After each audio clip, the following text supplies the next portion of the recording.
ಇವತ್ತಿ ಜನ ಎಲ್ಲ ನೋಡಿ ನಂಗೊಂದು ಸಾಂಗ್ ನೆನಪಾಯ್ತು ಗುರು.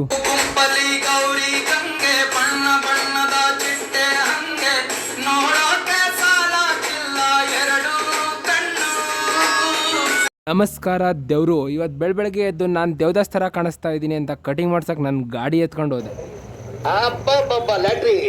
ಅಂತೂ ಇಂತೂ ಕಟಿಂಗ್ ಎಲ್ಲ ಮಾಡಿಸ್ಕೊಂಡು ರೂಮಿಗೆ ಬಂದು ಫ್ರೆಶ್ ಅಪ್ ಆಗಿ ನಾನು ಮತ್ತು ನನ್ನ ಡಾರ್ಲಿಂಗ್ ಜೊತೆಗೆ ನಾವು ಹೊರಟಿದ್ದೆ ಚಾಮುಂಡಿ ಬೆಟ್ಟಕ್ಕೆ.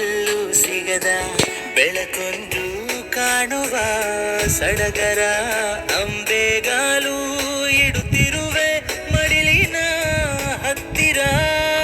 ಅಂತೂ ಇಂತೂ ದೇವಸ್ಥಾನದ ಹತ್ರ ಬಂದು ಪೂಜೆ ಸಾಮಾನು ತಗೊಂಡು ಒಳಗಡೆ ಹೋಗಿ ನೋಡ್ತೀವಿ, ಫುಲ್ಲು ರಶ್ಶು. ಅಪರೂಪಕ್ಕೆ ಬರೋದು ಬಂದಿದ್ದೀವಿ, ದೇವ್ರ ದರ್ಶನ ಮಾಡಿದೆ, ಯಾಕೆ ಹೋಗೋದು ಅಂತ ಹೋಗಿ ಲೈನಲ್ಲಿ ನಿಂತ್ಕೊಂಡ್ರೆ 3 ಗಂಟೆ ಕಳೆಯೋದು. 3 ದಿನ ಕಳೆದಂಗೆ ಫೀಲ್ ಆಯ್ತು ಗುರು. ಕೊನೆಗೂ 3 ಅವರ್ ಕಳೆದ್ಮೇಲೆ ದರ್ಶನ ಮಾಡೋಕೆ ದೇವ್ರ ಹತ್ರ ಬಂದ್ವಿ ಅಂತ ವೀಡಿಯೋ ಮಾಡೋಣ ಅಂತ ಫೋನ್ ತೆಗ್ದೆ, ಪೊಲೀಸವ್ರು ಬಂದು ವೀಡಿಯೋ ಮಾಡಬಾರ್ದು ಅಂತ ಫೋನ್ ಕಿತ್ಕೊಬಿಡೋದ.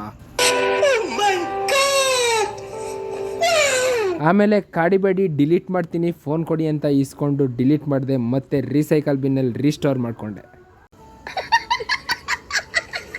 ಅಂತೂ ಇಂತೂ ದೇವ್ರ ದರ್ಶನ ಎಲ್ಲ ಮುಗಿಸ್ಕೊಂಡು ಒಳಗಡೆ ತಗೊಂಡಿದ್ದ ಪ್ರಸಾದನ ಹೊರಗಡೆ ಬಂದು ತಿಂತಾ ಕೂತಿದ್ವಿ.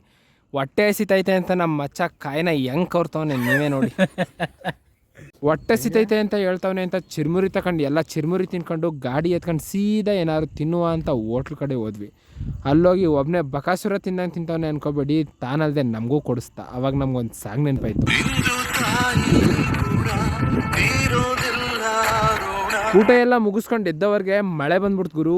ಮಳೆಯಲ್ಲೇ ನಾವು ಸೀದಾ ಗಾಡಿ ಎತ್ಕೊಂಡು ನಮ್ಮ ರೂಮಿಗೆ ಬಂದ್ವಿ. ಇದಾಗಿತ್ತು ಫ್ರೆಂಡ್ಸ್ ಇವತ್ತಿನ ಮಿನಿ ವ್ಲಾಗ್. ಇಷ್ಟ ಆದರೆ ಲೈಕ್ ಮಾಡಿ, ಜಾಸ್ತಿ ಇಷ್ಟ ಆದರೆ ಫಾಲೋ ಮಾಡಿ, ಯೂಟ್ಯೂಬಲ್ಲಿ ಹೋಗಿ ಸಬ್ಸ್ಕ್ರೈಬ್ ಆಗೋದು ಮಾತ್ರ ಮರಿಬೇಡಿ.